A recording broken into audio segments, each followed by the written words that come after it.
Come al solito c'è poca luce. Qualcosa si dovrebbe vedere però. Donna allo specchio. Tiziano a Milano, la mostra che hanno fatto su a Milano, una delle tante. Schira editore. La Schira si sta pioppando tutti, peggio della Mazzotta, si sta pioppando i diritti di tutti i cataloghi delle mostre.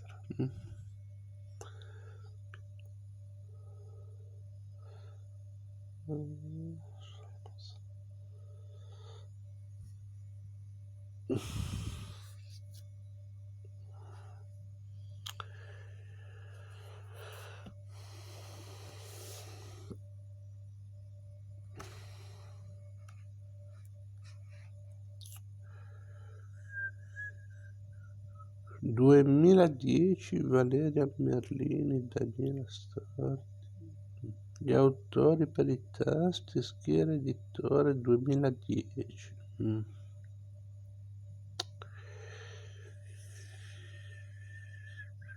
In copertina Donna allo specchio, particolare 1515 circa.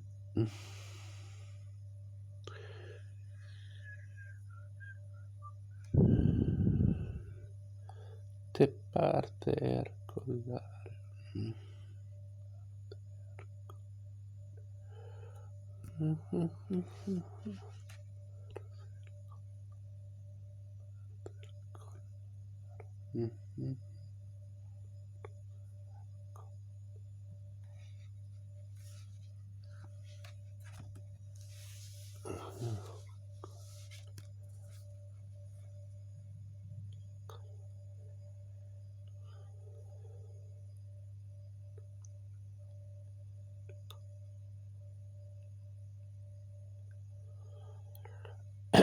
Palazzo Marino apre di nuovo le porte ai cittadini milanesi e a tutti i visitatori che amano l'arte.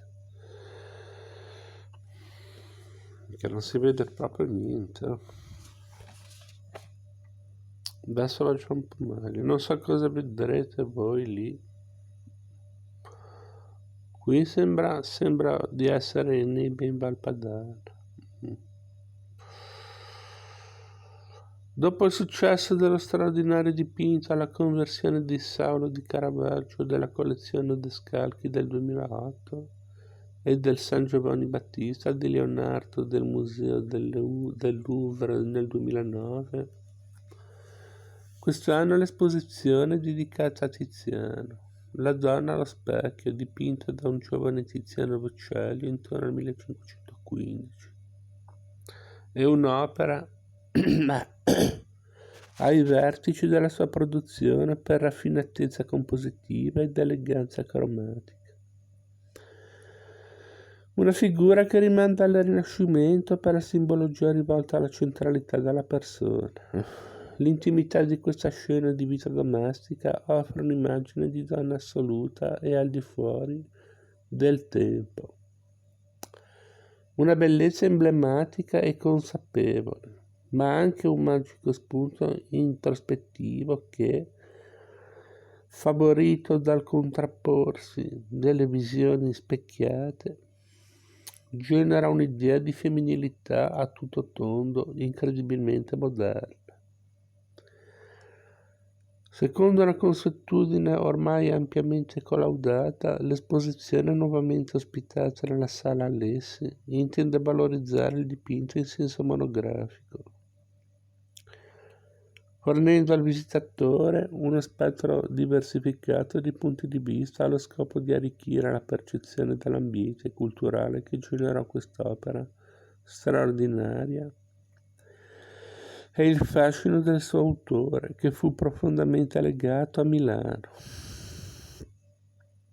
Grazie all'ausilio dei testi scientifici che completano il catalogo e al confronto visivo, e al confronto vivo e umano con storici dell'arte ed esperti, presenti in sala per rispondere alle domande e alle curiosità del pubblico, si intende mettere in risalto la preziosità e l'importanza di questo capolavoro, secondo una formula di indagine profonda e di attenta analisi che si focalizza non tanto sul confronto con altre opere, ma sulla chiarificazione di ogni singolo aspetto dell'opera in questione. Certo che questo nuovo incontro con la bellezza sia un'occasione di crescita per la città e per tutti noi, sento il dovere a nome di Milano di ringraziare il Museo del Louvre,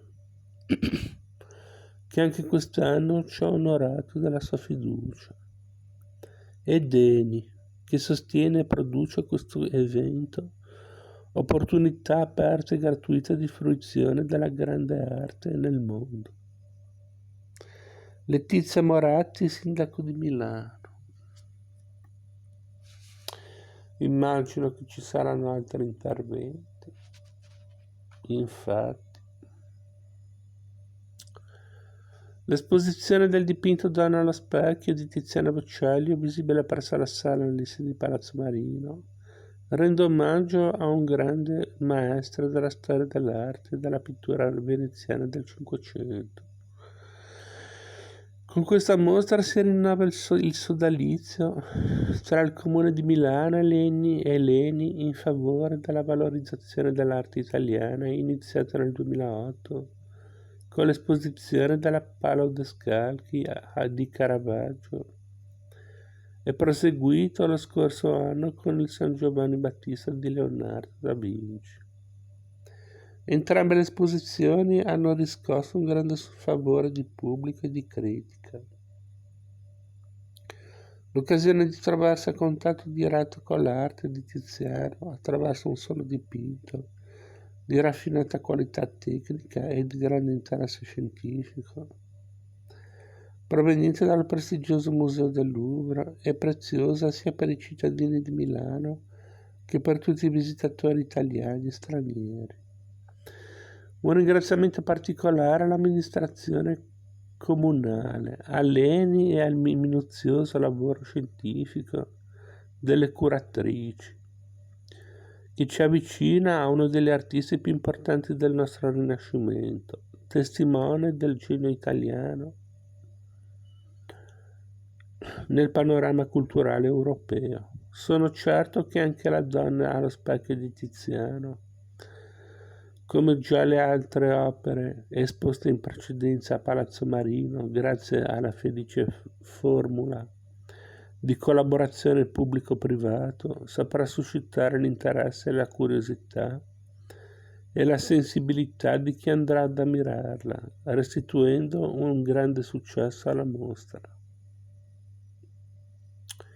Sandro Bondi, Ministro per i beni e le attività culturali.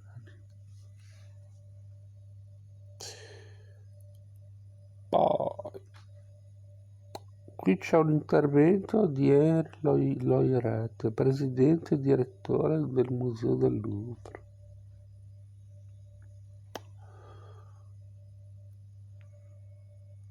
Un intervento di Paolo Scaroni, amministratore delegato dell'ENI, e basta. Poi qui comincia il libro vero e proprio.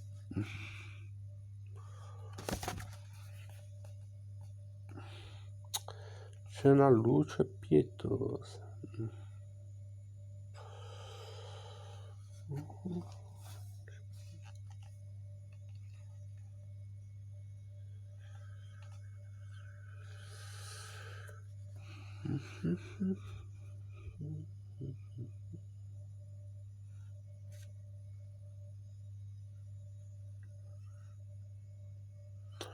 Probabilmente è stato il più grande di tutti.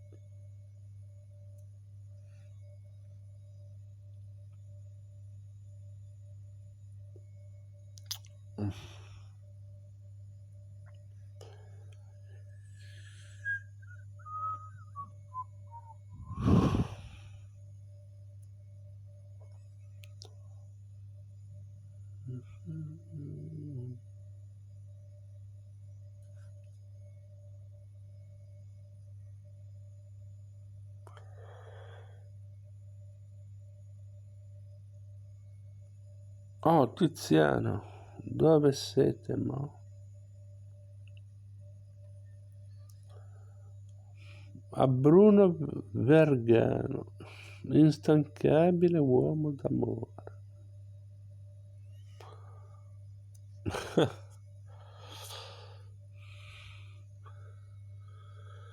Amore sacro e amor profano.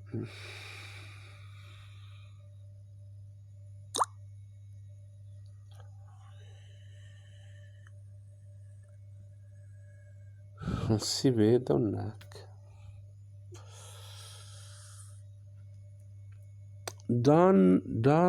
Danae intero dopo il restauro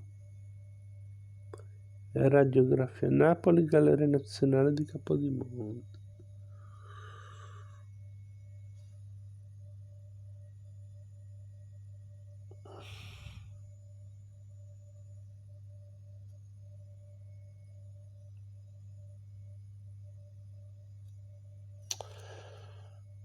Darci una massa che siamo già a 11:20.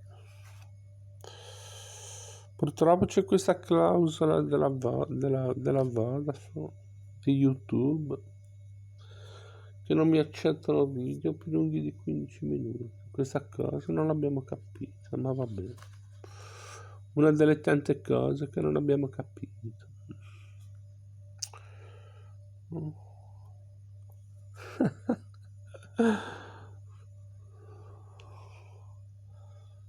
Zoccoletta.